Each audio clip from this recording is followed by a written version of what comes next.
नमस्कार मित्रांनो, मी प्रवीण राठोड. मित्रांनो, आजच्या भागामध्ये आपण फ्रीलान्सिंग वर्कबद्दल जाणून घेणार आहोत.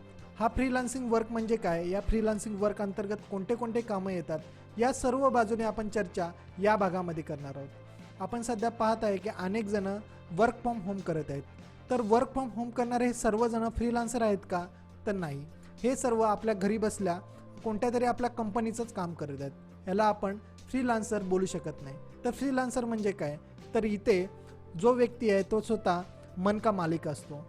कोणता प्रोजेक्ट करायचा आहे, कुठे बसून करायचं आहे आणि ते कधी द्यायचं आहे, या सर्वांचा अधिकार ह्या व्यक्तीकडे असतं आणि ह्यालाच आपण फ्रीलान्सर बोलतो. आता जर आपण जागतिक लेवलवर फ्रीलान्सिंग वर्कचं कॉन्ट्रीब्युशन जर पाहिलं तर टाइम्स मॅगझिन आर्टिकल या संस्थेने US मध्ये एक सर्वे घेतला होता.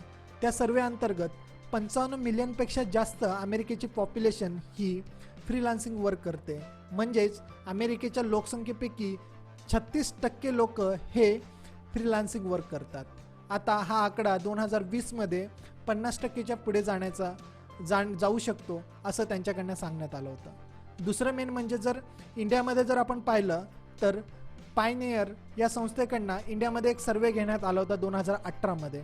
त्यांनी असं सांगितलं होतं की US नंतर इंडियाची सेकंड लार्जेस्ट फ्रीलान्सिंग वर्क करणारी कंट्री आहे आणि हा 2020मध्ये हा आकडा 50%च्या पुढे जाऊ शकतो.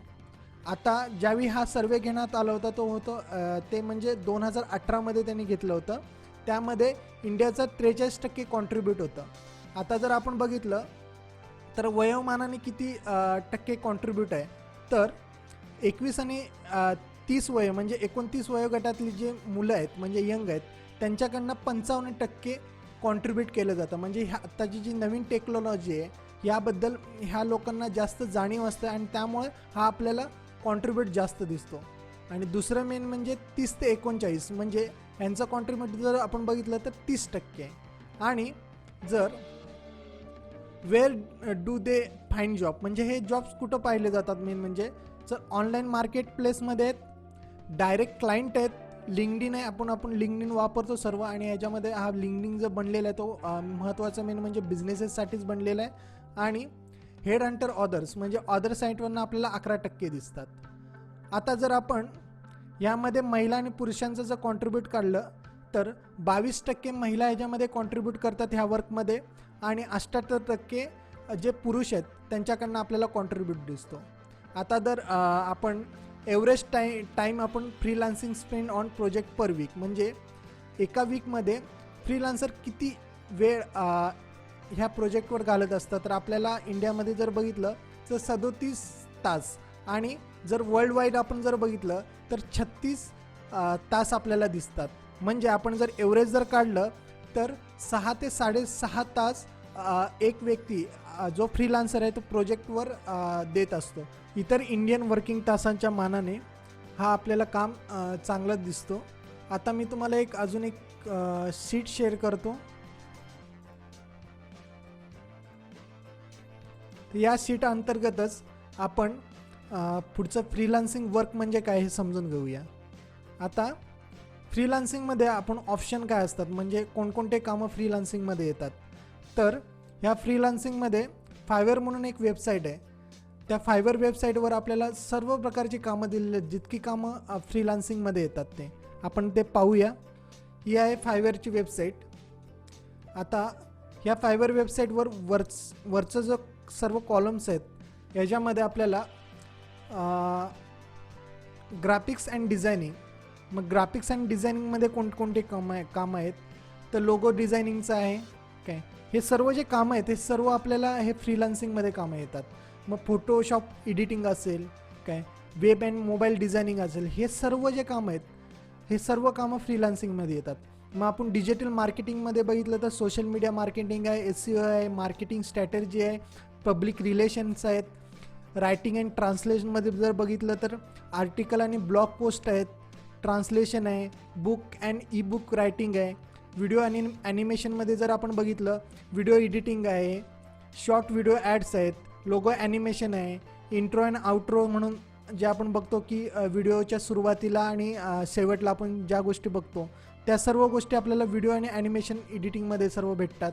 म्युझिक आणि ऑडिओ रिलेटेड कामं इथं असतील. सर्व जे आपल्याला म्युझिकबद्दल कामं केली जातात त्या सर्व गोष्टी इथं असतील.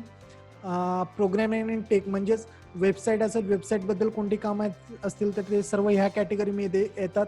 बिझनेस रिलेटेड कोणते कामं असतील म्हणजे डेटा एंट्रीचं वगैरे असेल, मार्केट रिसर्च असेल, ते सर्व कामं ह्यामध्ये येतात. लाईफस्टाईल असेल, आपल्या हेल्थबद्दल असेल, न्यूट्रिशनबद्दल असेल, पर्सनल स्टायलिस्ट असेल, हे सर्व कामं लाईफस्टाईलमध्ये येतात. इंडस्ट्री रिलेटेड असेल किंवा एखाद्यांना गेमबद्दल खूप चांगल्या प्रकारे त्यांना गेम बनवता येतात किंवा डेव्हलप करता येतात, अशांसाठी सर्व ह्या गेमिंगमध्ये असेल, इंडस्ट्री रिलेटेड कामांमध्ये असेल. तर ह्या सर्व प्रकारची कामं ही फ्रीलान्सिंगमध्ये केली जातात. जर या सर्व कामांचं आपण जर पाहिलं की आता या कामामधनं आपल्याला काय बेनिफिट भेटतं, म्हणजे फ्रीलान्सिंग वर्कमधनं कोणते बेनिफिट भेटतात, तर नो इन्फ्रास्ट्रक्चर आहे, नो ट्रॅव्हलिंग्स आहे. आता जर हे दोन्ही ऑप्शन नसणार तर आपले पैसे सेव्हच होणार आहेत. लोकेशन निवडण्याचा पूर्णपणे अधिकार हा आपल्याकडे आहे. आपण कोणत्याही ठिकाणी बसून काम करू शकतो, घरामध्ये करू शकतो, जंगलामध्ये करू शकतो किंवा एखाद्या पानवट्यावर बसून आपण काम करू शकतो. असं कोणतंही फिक्स नाही की येथेच आपण काम केलं पाहिजे. फ्लेक्झिबल शेड्यूल आहे आणि आवर्स आहेत. आता आपण एखाद्या जर कंपनीमध्ये काम करायचं असेल तर 10 ते 6 किंवा 8 पर्यंत आपण काम करू शकतो. तर इथं असं नाही, आपल्याला जसं टाइम भेटतं तसं आपण काम करू शकतो. इथं काही कोणतं आवर्स असे फिक्स नाहीत की या आवर्समध्येच आपल्याला काम करायचं आहे. आपण स्वतंत्ररित्या एखादा प्रोजेक्ट निवडू शकतो की कोणत्या प्रोजेक्टवर मला काम करायचं आहे आणि कोणत्या प्रोजेक्टवर नाही करायचं आहे. हे सर्व निवडण्याचा अधिकार हा आपल्याकडे असेल. सेव्हरल सोर्सेस ऑफ इन्कम आहेत. एका प्रोजेक्टवरच आपण इथं काम करणार नाही, तर आपण 10 प्रोजेक्टवर पण काम करू शकतो, आपण 20 प्रोजेक्टवर पण काम करू शकतो. जितकं आपली ऐपत आहे प्रोजेक्टवर काम करण्याची आहे, तितक्या प्रोजेक्टवर आपण यातून काम करू शकतो. आणि अनलिमिटेड अर्निंग पोटेन्शियल आहे, म्हणजेच यातून आपण 1 लाखापासून 10 लाखापर्यंत, 10 लाखापासून 1 करोडपर्यंत, 1 करोडपासून 10 करोडपर्यंत आपण पैसे कमवू शकतो. असे कोणत्या लिमिटेशन नाहीत यातून. आणि हे सर्व आपण का करू शकतो, कारण की आपल्यासमोर ऑनरशिप आहे हे सर्व डिसिजन घेण्याचे, आणि हाच ह्याच्यामधला मेन पॉईंट आहे. आणि हे सर्व बेनिफिट आपल्याला फ्रीलान्सिंग कामामधनं आपल्याला भेटू शकतात. यामध्ये तिसरा जो आहे तो आहे पोर्टफोलिओ मॅनेजमेंट. पोर्टफोलिओ मॅनेजमेंट असणे खूप गरजेचं आहे, कारण की फ्रीलान्सिंगमध्ये जितकं पोर्टफोलिओ तुमचं स्ट्रॉंग असेल तितकं काम भेटण्याच्या शक्यताही जास्त असतात. तर हा पोर्टफोलिओ मॅनेजमेंट आपलं कसं पाहिजे, तर ह्यामध्ये एज्युकेशन तुम्ही टाकलं पाहिजे. तुम्ही कोणत्या प्रकारचं एज्युकेशन घेतलेलं ते तुम्ही सांगितलं पाहिजे. Second one is a skill, म्हणजे तुम्हाला कोणत्या प्रकारच्या स्किल येतात. तुम्हाला रायटिंग स्किल येते, तुम्हाला एडिटिंग स्किल येते, किंवा तुम्ही चांगल्या प्रकारची फोटोग्राफी करता. ह्या ज्या स्किल आहेत ह्या तुम्ही इथं सांगितल्या पाहिजे. तिसरं मेन म्हणजे एक्सपिरियन्स काय, कारण की इथे तुमचं जितकं चांगल्या प्रकारचं एक्सपिरियन्स असेल तितकं तुम्हाला काम भेटण्याची शक्यता जास्त आहे, कारण की एक्सपिरियन्समुळे ट्रस्ट बिल्डअप होतो. तर तुम्ही एक्सपिरियन्स सांगणे खूप गरजेचं आहे. चौथं मेन म्हणजे काय, तर युनिक सेलिंग प्रोपोजिशन, USP. कारण की आपण आता स्किल, एखाद्याला रायटिंग स्किल आहे, पण रायटिंग स्किलमध्ये कोणती स्किल आहे, तुम्ही कॉपी रायटिंग चांगली करता, तुम्ही स्क्रिप्ट रायटिंग चांगली करता, किंवा तुम्ही स्टोरी रायटिंग चांगली करतात. ह्या गोष्टी तुम्ही सांगणे गरजेचे आहेत, कारण की तुम्ही ह्या गोष्टी जर सांगितल्या तर तुम्ही इतरांपेक्षा काय वेगळे करता हे तुम्ही तिथे दाखवत असतात. तर त्यामुळे पोर्टफोलिओ तुमचं चांगलं बिल्डअप होऊ शकतो. आणि जितकं पोर्टफोलिओ चांगलं बिल्डअप असेल तितकं तुम्हाला फ्रीलान्सिंगमध्ये काम भेटण्याची शक्यता जास्त असते. जसे की काही कामांमधनं आपल्याला ॲडव्हान्टेजेस, बेनिफिट्स पण भेटतात, तसेच काही डिसॲडव्हान्टेजेस पण भेटत असतात. आता आपण फ्रीलान्सिंगमध्ये असे डिसॲडव्हान्टेजेस कोणते आहेत त्यांच्याबद्दल जाणून घेऊया. पहिलं जे आहे, फिलिंग आयसोलेटेड. आता फ्रीलान्सिंगमध्ये आपण स्वतंत्ररित्या काम करतोय, तर त्यामुळे काही काळानंतर आपल्याला एकटेपणाची भावना आपल्याला येऊ शकते. दुसरं मेन म्हणजे काय की 24/7 वर्क. यामध्ये कसं आहे की आपण समोरच्याला एक तारीख दिली असते, एक वेळ दिली असते की त्या वेळेमध्ये आणि त्या टायमामध्ये तुम्हाला ते काम भेटू शकतो. पण एखाद्या वेळी काय होतं की काही अडचणी येतात आणि आपल्याला ते काम त्या वेळेमध्ये त्या व्यक्तीकडे पोचू शकत नाही. तर त्यावेळी आपल्याला 24/7 जागून वर्क करावं लागतं आणि ते काम त्या व्यक्तीकडे पोचवायला लागतं. तिसरं मेन म्हणजे काय की several client to answer you. येथे आपण जो आहे ती मालकाची भूमिका बजावत आहे, आणि त्यामुळे जे सर्व क्लायंट आहेत हे तुम्हालाच आन्सर विचारणार आहेत, तुम्हालाच प्रश्न सांगणार आहेत, आणि ही सर्व प्रकारची काय आहे तर एक बंबार्डिंग तुमच्यावर चालू असते, आणि त्यामुळे काम करताना काही वेळा तुम्हाला अडचणी येऊ शकतात. चौथं मेन म्हणजे काय, वर्क अँड क्लॅश फ्लो. ह्याच्यामध्ये काय आहे की हे जे काम आहे फ्रीलान्सिंगचं हे प्रोजेक्ट वाईज असतं आणि कधी कधी तुम्हाला प्रोजेक्ट पण कंटिन्युअसली भेटू शकत नाही आणि ज्यावेळी तुम्हाला प्रोजेक्ट नाही भेटत तर त्या वेळी तुमचं कॅश फ्लो आहे तो थांबू शकतो आणि हे त्याच्यामधलं सर्वात मेन म्हणजे डिसॲडव्हान्टेजेस आहे. जरी या कामामध्ये आपल्याला डिसॲडव्हान्टेजेस जरी दिसत असतील तरी इतरांसाठी आपण जीव तोडून काम करण्यापेक्षा स्वतंत्ररित्या एखादं काम करणे किंवा स्वतःसाठी राबणे हे आपल्याला कितीही केल्याच्या नंतर परवडतं. आता आपण फ्रीलान्सिंग काम मिळवण्यासाठी कोणत्या गोष्टी लागतात आणि कोणत्या गोष्टी करणे गरजेचे आहेत ह्या सर्व गोष्टी आपण जाणून घेतल्या. आता फ्रीलान्सिंग काम कुठे मिळतो या प्लॅटफॉर्मबद्दल आपण जाणून घेऊया.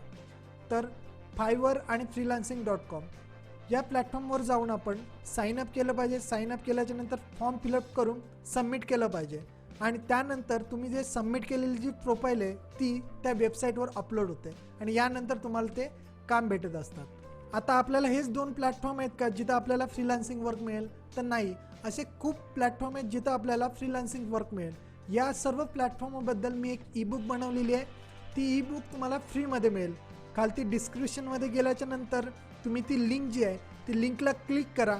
त्यानंतर सबस्क्रिप्शन येईल. सबस्क्रिप्शन केल्याच्या नंतर ती जी बुक आहे ती तुमच्या ईमेलवर मिळेल आणि ते ईमेलमध्ये आलेली बुक तुम्ही उघडल्याच्या नंतर तुम्हाला या प्लॅटफॉर्मवर जाता येईल. तर थँक्यू मित्रांनो. तुम्हाला हा लेक्चर कसा वाटलं तुम्ही आपल्या कमेंट्स आणि लाईकच्या मार्फत नक्कीच कळवा आणि जर तुम्ही आमच्या प्लॅटफॉर्मवर नवीन असाल तर सबस्क्राईब केल्याशिवाय जाऊ नका.